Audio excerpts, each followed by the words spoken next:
Alright, I'm going to get this out of the way as fast as possible. This part is going to heavily spoil scenes from the story mode of BlazBlue Calamity Trigger, including some well-hidden ones. So if you haven't played the game yet, which I recommend you do, and don't want to be spoiled on this shit, leave now. You get 5 seconds. 5, 4, 3, 2, 1. To start things off, I'm going to give a brief overview of how BlazBlue story mode works, just to put a few things into perspective.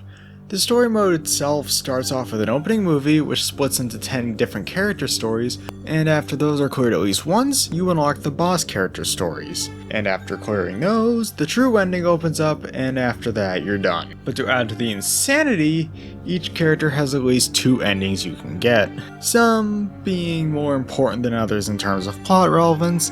And this is why the average conversation about this series of story tends to go something like, Tal doesn't like complicated stories. I don't think it was too complicated. Admittedly, I'm on Carl's side here, but that's mostly because I played the later games. What was I supposed to be talking about again? Come here to kill me again, silly? Killings for people. You get broken. Oh, right, Nu-13. As you'd expect, Nu-13 is the antagonist of this story, and because of that, she shows up a lot. Well, depending on which endings you get. And she's honestly one of the most interesting parts of this plot. And to start talking about that, we need to head into Ragna's story.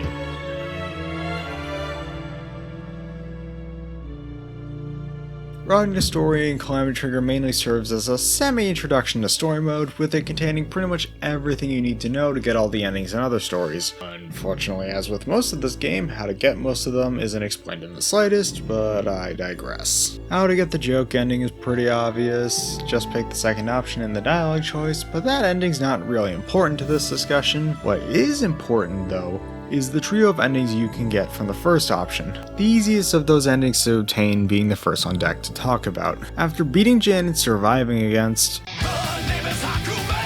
the player will have to fight one of 3 opponents, the first of which being a mysterious Shadow Noel. Honestly, while I like the mystery this ending creates, I also consider it extremely unneeded, as who this Shadow Noel is spoiled pretty hard in the other stories, so it honestly could have been cut. The next ending, which you obtain by getting one or more distortion finishes, is the one where you see who the Shadow is, and shock of all shocks, it's the topic of this video, except unlike arcade mode, things are different this time. I mean, it starts similarly enough, with Nu greeting him and him declaring he's going to destroy her and all that, but instead of trying to make her seem like a victim, she just laughs and instantly lays on the creepy. But Ragna, didn't it feel wonderful? You slashed me, pierced me all over, when I was completely defenseless. Shut up! You knew what you were doing that time.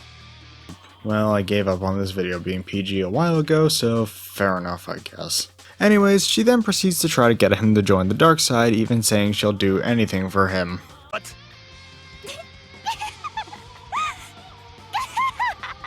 I knew you were just like me! Yeah, just like me! What the hell are you talking about? Ragna, you want to destroy things, right? Me? Yourself? This whole world? You want to destroy it all! Of course, because you have the power to do that. The Azure Grimoire. The power to fight against all of humanity. You already have the power, so of course you want to use it. That's okay, Ragna. We can go at it until the end of time. You know, I'd do anything for you, Ragna. Because I'm yours, Ragna. I'm the only one who can satisfy you, Ragna. Yeah, I'm the only one. Like, Jesus, lady, calm down. By the way, she's a clone of his sister. I would not blame anyone for wanting to barf right now. Anyways, fight time, and guess what? You lose in the cutscene! Hooray! But it's in this ending that Nu states probably the most important line in the entire game. You can't change anything. Nothing at all. We'll get to what that really means in a second. But to give you a hint, here's the speech Rachel gives right after Nu stabs Ragna and falls into the pit and all that. In the end, this one was the same as all the others. They will all be the same, like an endless dance, a puppet show that goes on forever. Today the light will shine down again, to set fire to their demise, until we meet again. Oh, as to why the light will set fire to their demise and all that, I'm just going to talk about the third and final possible fight, which is obtained by getting distortion finishes on every fight before the final one. Don't ask me how people figure this shit out. It starts out like the Nu ending before cutting out the boss fight with her, and instead you see what happens afterwards. What the hell is this? What the hell's going on? Who the hell are you? You still don't get it, Ragna? I see. You're just in denial. You don't want to admit it. What are you saying? Then I'll open your eyes.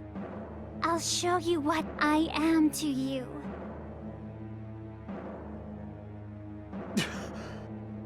What the hell am I doing? Take a good look with your own eyes at the real reason why we were created. After you beat the imposter, we finally get to see what Nu meant by "let's destroy everything" in the arcade ending, as it's revealed in this extremely chilling scene that the two fuse into a monstrous being, who proceeds to slowly choke out Noelle Vermillion, who unfortunately wandered onto the set that night. This ending is such a bad ending that the game doesn't even count it as a story clear, just a game over. Which is a great touch, by the way. I think we can talk about that quote I showed earlier now that we have more context. BlazBlue Calamity Trigger has to be one of the most fucked up and depressing worlds I have ever seen in any media. I mean, in stories there have been things like horror, dystopias, and cataclysmic events, but none of them are as fucked up as this. Why? Because this is probably the most fatalistic and borderline nihilistic game I've ever played. Not just because the world is going to end, but that there's no way to stop it, and it's a time loop that repeats itself over and over and over again. Everyone is doomed to die no matter what they do, whether they know it or not. And to make matters worse, most of them are doomed to fail in their goals anyways. Admittedly for one reason or another. Even those who are actively fighting against this endless cycle of destruction are doomed to fail. That's why I consider "you can't change anything, nothing at all," to be the most important line in the entire game, because that is the most brutally blunt and straightforward moment in the entire game. Doesn't matter what you do, Nu gets her hands on Ragna and everyone dies. The end. Every storyline in the game is simply another iteration of that loop. This is why the start of the match announcement is "the wheel of fate is turning." Every fight is just moving things closer to the end. However, there's an extremely well hidden moment in the game that honestly brings this entire tone from an A to an A++. And remember how I mentioned the bosses have stories? Well, you know what that means. Nu-13's story is honestly one of, if not the most interesting plots in the game, and arguably the series, if only since it's one of the few times we ever get a glimpse of how she thinks or what she wants. Due to the first half of it, well, literally taking place inside a dream.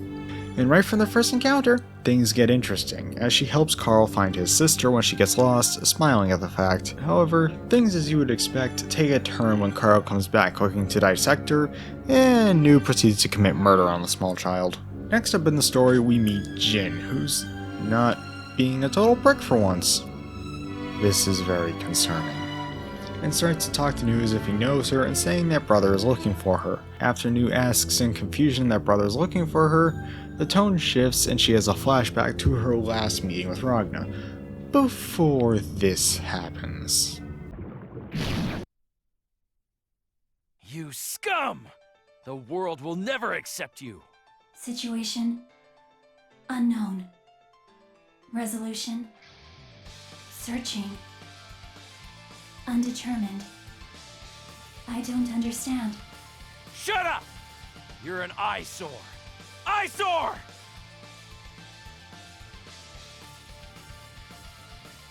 Help me. Don't take my brother away from me! And after the fight, things get even more interesting. Destruction. Justice. This is also destiny. Shut up! You heap of scrap metal!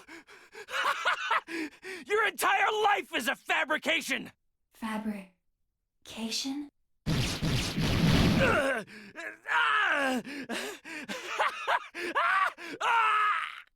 Target successfully terminated.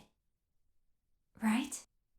So, depending on whether or not you get a distortion finish in the Jin fight, will determine your ending. I failed at this, so I got the normal ending where you fight Noel then Ragna, although this time the script is more like the arcade fight. So, that's interesting, but the real important ending is the true ending you get for getting a distortion finish, so let me just... Arctic Dungeon! That didn't happen. There we go. Fight with Arachne doesn't matter, moving on.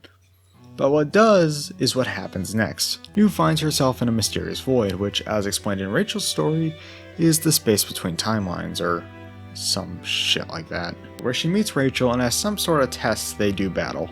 After Rachel leaves, Nu is left to ponder the nothingness around her that she created, and finds nothing but sadness.